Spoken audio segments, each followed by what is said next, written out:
like he was a bad person, and maybe he didn't know better, so it was like the way he was raised, he was really full of hatred towards Jane and everything. But that still doesn't change the fact that he was like a really bad person, and he never changed. So he just kept being like, he grew up to be like, gambling, all those things, and so I think that in a way it's just what they deserved. They treated bad Jane. It's not like karma only by herself, but it's just karma for the person who you are, and you get paid in life. And well, this also like brings me like the spiritual aspect of the book. I don't know, like religion's a huge part of it, I think. And I don't know, like,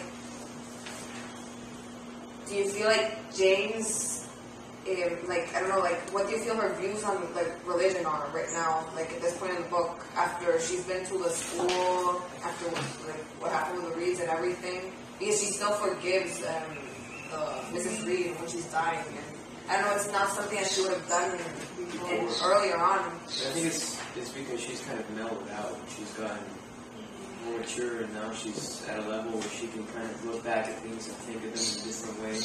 But she always maintains this characteristic of being like a humble, lowly, from the beginning when she was, treated as almost like a slave, a servant. I think she kind of stayed that way throughout the novel, because she's always been like a kind of like, very quiet and just kind of like humble and like, no, when the guy tried to pay her, he was like overpaying her, like he was giving her $50 when she was really only owed 15, and she's like, no, I'm not going to accept this, and she, she was kind of like, she was humble to a fault, that's what they say. I think that it wasn't much of being like, she wasn't that religious, and she wasn't like reading Bibles or anything, but she had like really good morals. She wasn't like that. She wasn't But she did good stuff.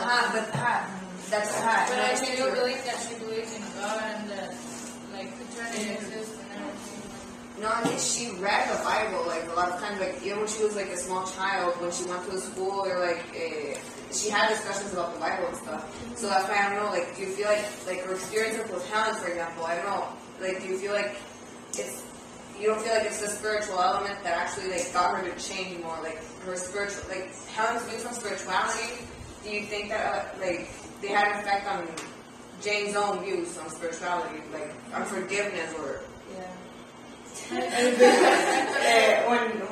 When Jane sees that Helen is being mistreated by the teacher and still she doesn't hate the teacher, then she starts noticing that maybe she shouldn't hate Miss Reed, who has been abusing of her all her life, and she learns that you won't be in peace with yourself if you don't learn to forgive others.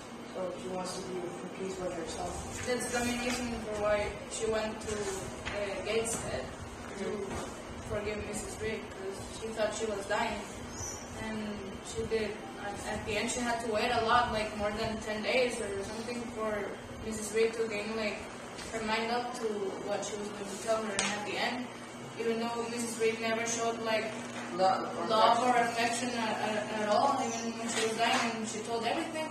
But she did what she wanted. She forgave Mrs. Reed, although Mrs. Reed didn't show anything to her at all.